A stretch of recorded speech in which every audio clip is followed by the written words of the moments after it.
नमस्कार दोस्तों, स्वागत है आपका आपके अपने YouTube channel exam Guru tips and tricks में। रुक्मणी विज्ञान साइंस की बात करें, बायोलॉजी में ये क्लास नंबर 8 है, टॉपिक नंबर 8 है। देखो, अलग अलग बुक है, दो बुकें हैं रुक्मणी की। एक तो जीव विज्ञान है, एक तो आपकी फिजिक्स यानी कि आपकी भौतिक विज्ञान है, उसके बाद रसायन है। ठीक है, जीव विज्ञान में टोटल 18 वीडियोज आपको मिलेंगे, जिसमें 8वां नंबर का क्लास ये मिल रहा है। ठीक है, एग्जाम से पहले सारे किताबों को खत्म कर देंगे एकदम। पीडीएफ जो हमारा साइंस का उसको लेके पढ़ते चलिए। साइंस के लिए आपकी लूसेंट की ऑब्जेक्टिव की क्लास मॉर्निंग में 10 बजे 11 बजे चलती है। ठीक है, लाइव नहीं होती, वीडियो अपलोड होती है, ध्यान रखिएगा। और आपको क्या क्या देखो, लूसेंट थ्योरी बुक आप सेल्फ से पढ़ते रह चाहिए। लूसेंट थ्योरी पढ़ लोगे, लूसेंट ऑब्जेक्टिव हम करा रहे हैं, रुक्मणी की पढ़ लोगे, बायोलॉजी रुक्मणी की पढ़ लोगे, या फिजिक्स, इसके अलावा हमारा पीडीएफ पढ़ लोगे। एकदम 22 से ज़्यादा नंबर, 22 कहीं नहीं जाएंगे आपके। ठीक है, साइंस में। अब बात करें आगे, आपके यूथ पब्लिकेशन बुक की डिमांड आ रही थी, वो हम करा देंगे जैसे ही रुक्मणी सारी चीज़ें खत्म हो जाती है। अगर जो लूसेंट पहले खत्म होता है तो उसकी जगह पे हम यूथ पब्लिकेशन की बुक आपको करा देंगे। ठीक है, चलिए शुरू करते हैं। ये सब तो बात की बातें हैं, लेकिन आप लोग वीडियो को शेयर नहीं करते। ठीक है, तो ये गलत बात है। आप लोग शेयर करिए, जो लोग नए लोग हैं चैनल को सब्सक्राइब करें और कमेंट्स भी करते रहिए। ठीक है, चलिए शुरू करते हैं। यहाँ पे कुछ पीडीएफ के बारे में मैंने बताया था, वो भी आपको लेनी चाहिए। ये देखो, टेलीग्राम ग्रुप है, यहाँ पे आपको वो पीडीएफ मिलती है जो क्लास चलती है। जाइए, जुड़ जाइए, दोनों पीडीएफ है, और कोई भी इंस्ट्रक्शन देनी होती है वो देता रहता हूँ। दोनों टेलीग्राम ग्रुप के लिंक डिस्क्रिप्शन में है। इसके अलावा ये पीडीएफ है हमारी। ठीक है, स्टैटिक जीके की लिंक डिस्क्रिप्शन में, तीनों पीडीएफ ही ले सकते हैं। चलिए शुरू करते हैं। यहाँ पे पहला प्रश्न आपके सामने स्क्रीन पर है, कीट का उत्सर्जी पदार्थ क्या होता है? क्या है क्वेश्चन? कीट का उत्सर्जी पदार्थ क्या होता है? कीट का उत्सर्जी पदार्थ मतलब जो अनावश्यक पदार्थ होता है जिसको हम उत्सर्जित करते हैं। ठीक है, तो यहाँ पे बात हो रही है कीट का उत्सर्जी पदार्थ या एक्सक्रेटरी जो मैटर होता है वो क्या होता है। ठीक है, तो सबसे पहले यहाँ पे ध्यान रखिएगा, वैसे जीव जो उत्सर्जी पदार्थ के रूप में यूरिक एसिड निकालते हैं। क्या निकालते हैं भाई? यूरिक एसिड निकालते हैं, उसे क्या बोलते हैं भैया? यूरिकोटोलिक। इसको ध्यान रखिएगा, बहुत इंपॉर्टेंट है जो चीज मैं बता रहा हूं। यूरिकोटोलिक। ठीक है, यूरिकोटोलिक। वैसे जीव जो उत्सर्जी पदार्थ के रूप में यूरिक एसिड निकालते हैं उन्हें यूरिकोटोलिक बोलते हैं। अब इसमें एग्जांपल में आपकी जो सरीसृप वर्ग में छिपकली आ जाएगी, आपकी सांप आ जाएगी, पक्षी आ जाएगी। यानी कि आपकी बात करें, छिपकली, पक्षी वर्ग, सांप, ये सारे यूरिकोटोलिक होते हैं और ये उत्सर्जी पदार्थ के रूप में यूरिक एसिड निकालते हैं। ठीक है, अब यहाँ पे क्वेश्चन आपका है, कीट का उत्सर्जी पदार्थ क्या होता है? तो ध्यान रखिएगा, कीट का उत्सर्जी पदार्थ आपका यूरिक एसिड होता है, और ये जो कीट होते हैं ये यूरिकोटोलिक कैटेगरी के अंतर्गत आते हैं। ठीक, अब हमने बात किया यूरिक एसिड निकालते हैं तो उन्हें यूरिकोटोलिक बोलते हैं। लेकिन वैसे जीव जो डायरेक्ट यूरिया निकालते हैं उन्हें हम यूरियोटोलिक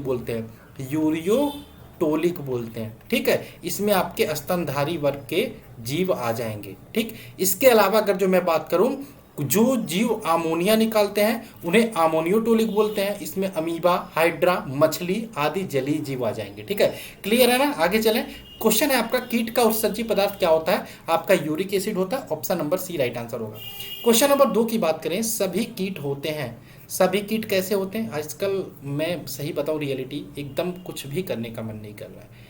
अब रीजन क्या है, इतनी उमस इतनी ज़्यादा है, मेरा रूम छत पे पड़ता है, और मैं जब भी क्लास लेता हूँ 10 मिनट के मतलब वीडियो बनाने में मैं पसीने से पूरा भीग जाता हूँ।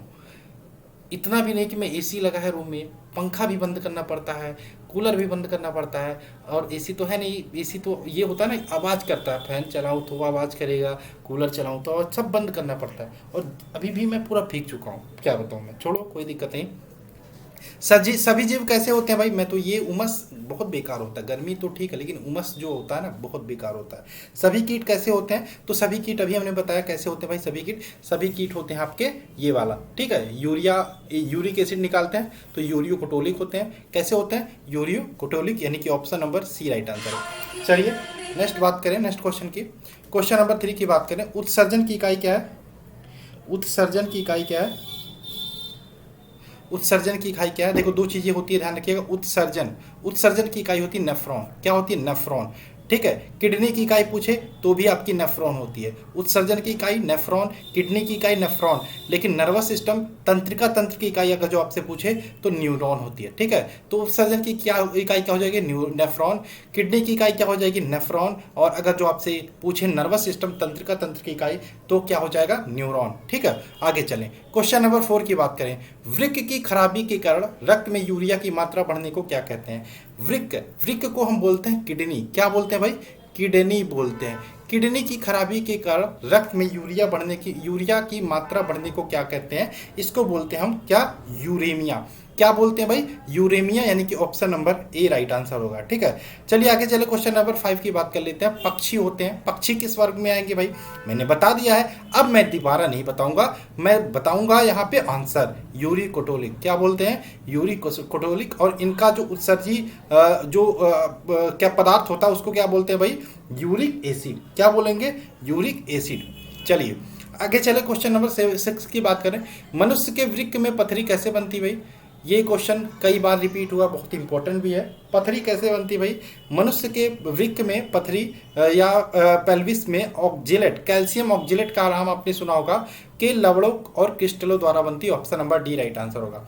7 की बात करें, किडनी की समस्या के रोगियों के अपोहन, अपोहन को डायलिसिस बोलते हैं इंग्लिश में, की प्रक्रिया में कौन से तत्व का प्रयोग सम्मिलित है।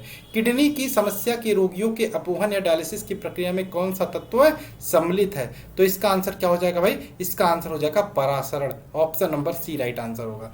8 की बात करें, मानव शरीर में वृक्क या किडनी निम्नलिखित में किस प्रणाली का भाग है, इसका आंसर क्या होगा, किडनी किस प्रणाली का भाग है, तो इसका आंसर हो जाएगा भाई अपोहन या डायलिसिस, सॉरी ये आपका क्या आंसर होगा भाई, वारित पाचन श्वसन तंत्र का, इसका आंसर हो जाएगा वारित या मूत्र संबंधी। आगे चले, क्वेश्चन नंबर 9 की बात करें। ट्रेडमिल टेस्ट कौन सी चिकित्सा से संबंधित है, ट्रेडमिल टेस्ट कौन सी चिकित्सा से संबंधित है, तो हृदय हार्ट चिकित्सा से संबंधित है, ठीक है।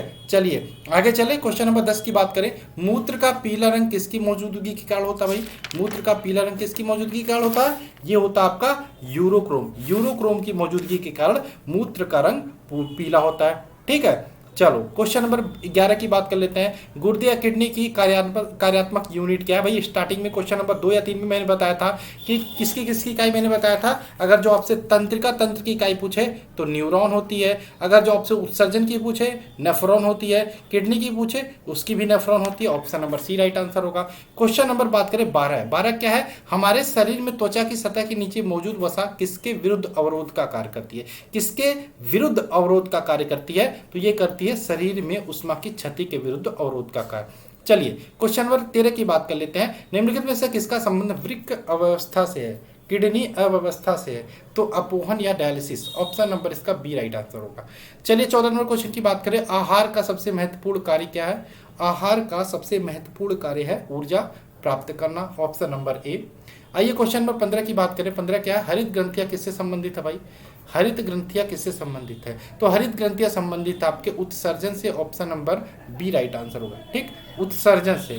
क्वेश्चन नंबर 16 की बात करें, क्या है 16 है, निम्न में से मानव शरीर का वह कौन सा अंग है जो उसमें जल के संतुलन के लिए उत्तरदायी है। क्या है भाई, किडनी, किडनी यानी कि गुर्दा इसका राइट आंसर होगा। Option number A.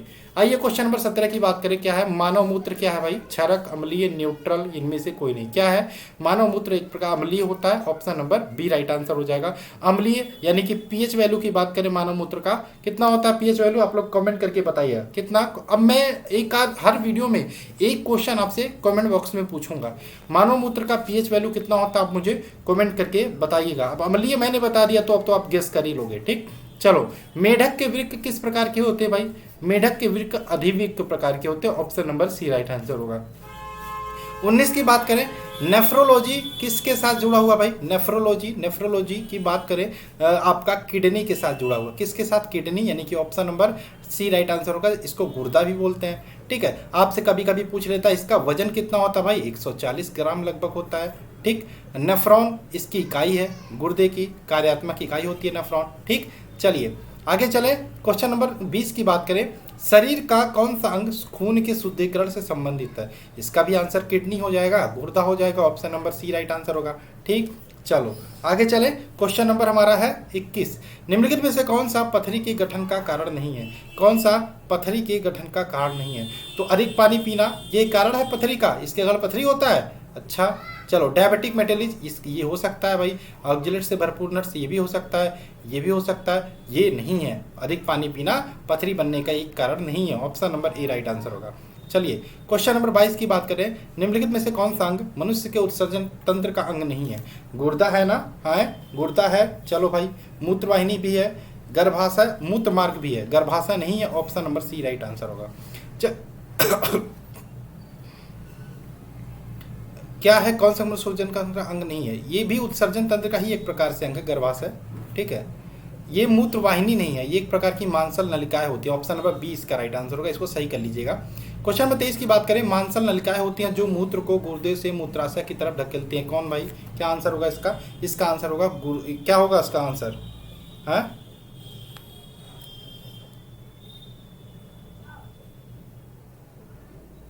इसका आंसर क्या होगा? अच्छा, इसमें कौन सा अंग मनुष्य के उत्सर्जन तंत्र का अंग पूछा है? अंग तो माफ कीजिएगा, इसको मैं मिटा के फिर से बताता हूँ इसका आंसर। ठीक है, इसका आंसर मैं फिर से बताता हूँ। ठीक है, तो इसका आंसर जो मैंने पहले बताया था शायद वही होगा, वही तो मेरे दिमाग में चल रहा है, कहीं फिर से मैं गलत नहीं बता रहा हूँ। ठीक ठीक, तो यहाँ पे गुर्दा भी है, मूत्रवाहिनी भी है, ये गर्भाशय ही इसका राइट आंसर होगा। ठीक, चलिए क्वेश्चन नंबर 23 की बात करें। कौन सी मांसल नलिका होती है जो मूत्र को गुर्दे से मूत्राशय की तरफ आगे ढकेलते हैं? तो इसका आंसर हो जाएगा आपका, क्या होगा? इसका आंसर हो जाएगा आपका मूत्रवाहिनी। Option number B. Question number 24 की बात करें, 24 लास्ट क्वेश्चन है। मनुष्य के गुर्दे के निस्पंदन की इकाई को क्या कहते हैं? भाई गुर्दे के निस्पंदन की इकाई को नेफ्रॉन्स बोलते हैं। ठीक है, तो आई होप आपको ये छोटा क्लास था, क्योंकि इसमें ज्यादा क्वेश्चन नहीं थे। नेक्स्ट कल हम क्या करेंगे? कल हम करेंगे जनन तंत्र या जनन तंत्र के क्वेश्चन, यानी कि रिप्रोडक्टिव सिस्टम के जितने भी क्वेश्चन होंगे आपके इस बुक में, रिप्रोडक्टिव सिस्टम उसको हम करेंगे। ठीक है, तो आप देखो गर्मी के कारण ही चीजें नहीं हो पा रही हैं। आप लोग सोच रहे हो सर क्लास कभी कभी गैप हो जाता है, तो रीजन यही है। मैं पूरी तरह से भीग चुका हूँ गर्मी से, पसीने से, क्या करूँ, इसीलिए मैं जल्दी वीडियो बना दे रहा हूँ अभी। ठीक, चलो क्लास को लाइक करना मत भूलना। मैंने एक आपसे क्वेश्चन पूछा था, ध्यान रखिएगा, मानव मूत्र का पीएच वैल्यू कितना होता है? कमेंट करके बताना। सब्सक्राइब करना यार, शेयर करो और लोगों को। और 1 तारीख या 2 तारीख को एक और सरप्राइज आने वाला है, जिसके बारे में मैं बात करूंगा उसी टाइम, और बने रहिए हमारे साथ। ठीक है, और चलिए मिलते हैं शुरू में। जय हिंद दोस्तों, जय भारत।